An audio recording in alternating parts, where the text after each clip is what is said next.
Everyone was already seated when my name was spoken. Not introduced. Not explained. Just said, clearly, into a microphone I wasn't supposed to be near. Heads turned. Glasses paused midair. The people who raised me stared at the floor. My brother didn't move. No one corrected it. No one stepped in. I stood there, empty hands, feeling the room decide who I was without asking me. The woman beside the stage smiled like she'd solved a puzzle. Someone whispered my name again. That was the moment I understood how quietly a person can be erased in front of everyone watching. The decision had already been made before anyone bothered to tell me. I learned that later, from the way everyone spoke around me instead of to me. The authority in my life had always been quiet, polite, and careful with appearances. It didn't shout. It simply redirected. In this case, it redirected the truth into a hallway conversation I was never meant to overhear. I was told it was about timing. About stress. About how important this night was for the family. No one said the word embarrassment out loud at first. They didn't need to. It lived in the pauses. I was asked to understand. That word was used again and again, like a soft command. Understand that this crowd was different. Understand that certain people were used to certain standards. Understand that my presence might complicate things. The authority figure spoke calmly, as if explaining a budget adjustment, not a decision about whether I belonged. When I didn't respond right away, the explanation grew more detailed. My personality was mentioned. My tendency to ask questions. My discomfort in formal settings. These were framed as facts, not judgments. That was the sharpest part. What hurt most wasn't the exclusion itself. It was the way fairness was treated as optional. The authority figure acknowledged that it wasn't ideal, then moved on. There was no discussion. No alternative offered. No suggestion that the situation could bend in two directions. The path of least resistance had already been chosen, and I wasn't on it. I was expected to accept that quietly, the way I always had. Silence was interpreted as maturity. Agreement was assumed. I noticed how carefully responsibility was avoided. No one said, "I am choosing this." Instead, it became something abstract. The event required it. The guests demanded it. The moment called for it. Authority hid behind circumstance, and that gave everyone else permission to do the same. People who might have defended me didn't have to. They could point upward and say their hands were tied. I watched that logic pass from person to person like a shared script. After the conversation ended, nothing changed in the house. Plans continued. Flights were booked. Outfits were laid out. I was thanked for being flexible. That word landed heavily. Flexible meant invisible. It meant I was expected to fold myself smaller so the structure could hold. When I asked if this was temporary, I was told not to make it harder than it already was. The authority figure's voice stayed even. Reasonable.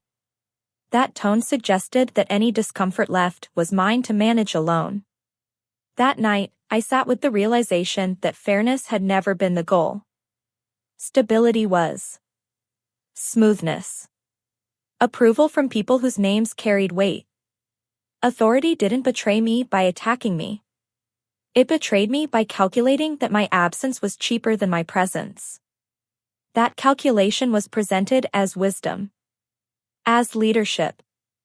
I understood then that this wasn't about one party. It was about who was allowed to disrupt the image and who was expected to absorb the cost of keeping it intact. That understanding settled slowly, without drama. I stopped rehearsing explanations. I stopped waiting for permission. Authority had shown me its limits, and I noted them quietly. I learned that night that loyalty was conditional, fairness negotiable, and silence rewarded. I did not argue. I did not protest. I simply stored the information, the way I always had, knowing it would matter later, when consequences finally began to arrive. Nothing about it felt heroic, only necessary, and it changed how I listened after that day. Once I started paying attention, it was impossible to unsee how often I had been positioned as expendable. This moment felt sharp because it was public, but it wasn't new. It fit too neatly into a pattern that had been forming for years. I had just never named it before. Whenever something needed smoothing over, I was the variable that could be removed. When a conversation needed to stay light, I was the one quietly redirected. When an outcome mattered more than honesty, my discomfort became acceptable collateral. I remembered earlier gatherings where I was praised for being low maintenance. That phrase used to sound like a compliment. It meant I didn't demand much. I didn't push back. I didn't need reassurance. What it really meant was that people were comfortable overlooking me because I wouldn't create friction. The more I thought about it, the clearer it became. I had been rewarded for not taking up space. The reward was conditional belonging. As long as I stayed within invisible limits, I could remain adjacent to the group. There were signs I had dismissed at the time. Invitations that arrived late or not at all. Decisions that were announced after they were finalized. Stories retold in rooms I wasn't invited into. Each one was small enough to rationalize. I told myself people were busy. That it wasn't personal. That I was imagining things. The truth was simpler. When there was a choice between convenience and consideration, convenience always won, and I was the one asked to understand.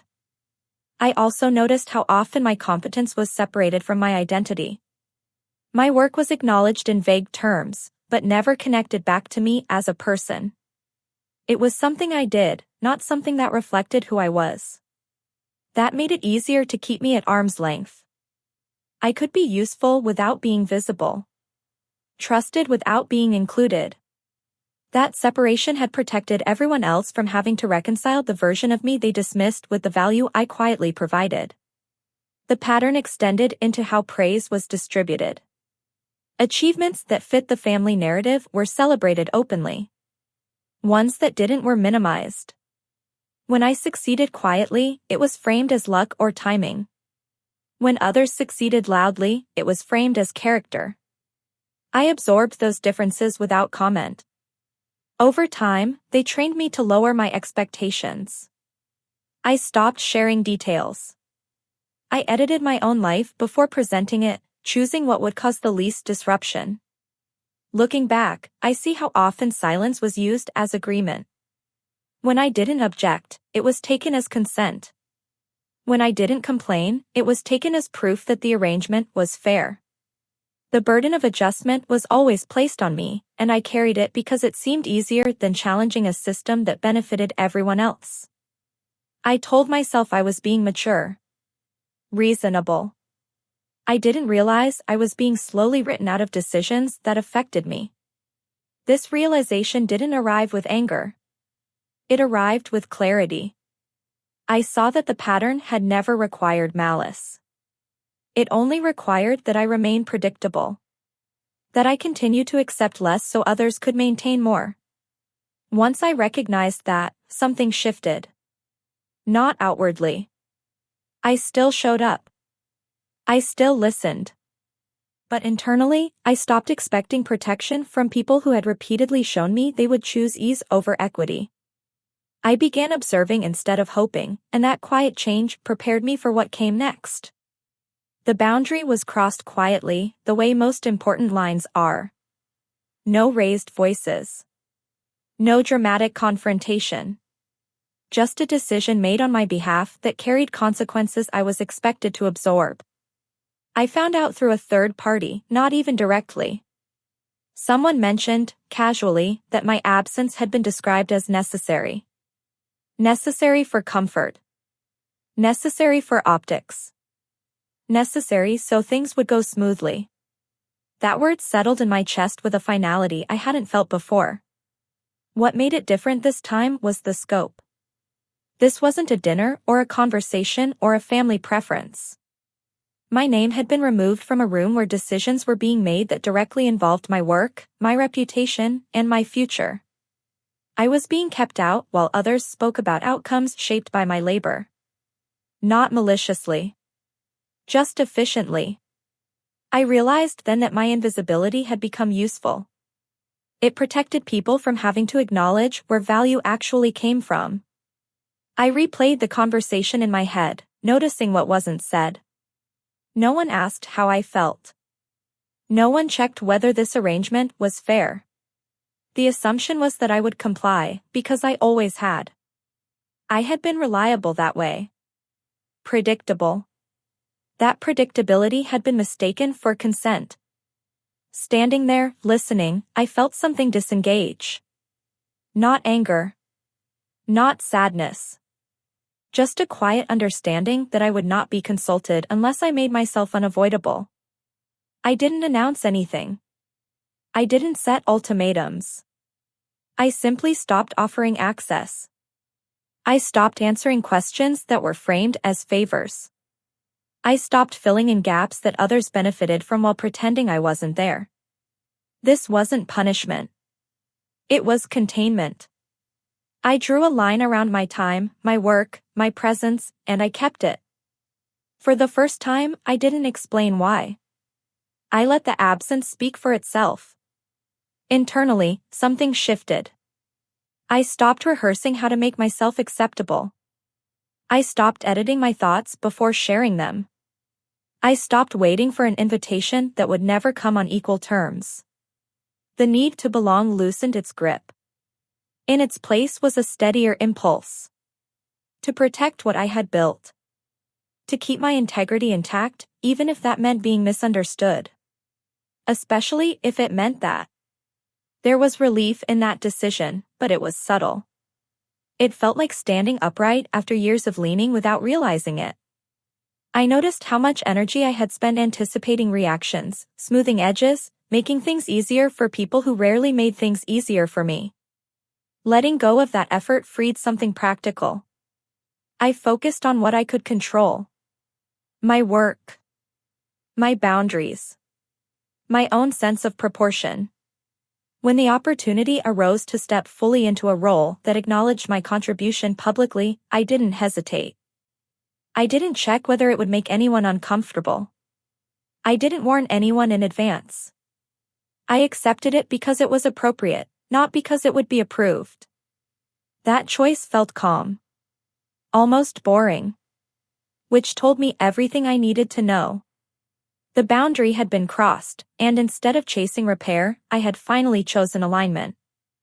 That decision didn't fix everything, but it ended the part where I kept asking to be seen. I didn't announce my withdrawal. I didn't explain it or dress it up as a principle. I simply stopped compensating for gaps that were never mine to fill. Emails went unanswered if they assumed access instead of asking for it. Meetings proceeded without my input when I wasn't included. Decisions were made without my context, and I let them stand. For the first time, I allowed the system to function without quietly correcting it from the edges. The consequences didn't arrive all at once. They surfaced gradually, the way structural weaknesses always do. A projection didn't hold. A partnership stalled. Someone asked why certain results weren't repeating. I was mentioned in passing, then more directly. Where had I been? Why hadn't I flagged the issue earlier? The questions carried an assumption that I would step back in. That I would smooth things over, the way I always had. I didn't respond. Not out of spite. Out of clarity. In my absence, others spoke for me. Not accurately. Not maliciously either. They simply filled the space with approximations. That became its own exposure. People began to notice the difference between my actual contributions and the way they had been represented. Processes slowed. Confidence wavered. The quiet competence that had been taken for granted was suddenly missing, and no one could quite replicate it without acknowledging where it had come from. Socially, the shift was even clearer. Conversations changed when I entered a room. Some people avoided eye contact. Others overcorrected with praise that came too late to matter. The authority figures who once redirected me now struggled to explain outcomes they had approved without me. They revealed themselves through their explanations, through the way they framed events as unexpected instead of inevitable. I didn't interrupt. I listened. I learned who was capable of reflection and who needed a scapegoat. There was no dramatic apology. No moment of collective reckoning. Just a slow recalibration. Invitations began arriving with different language.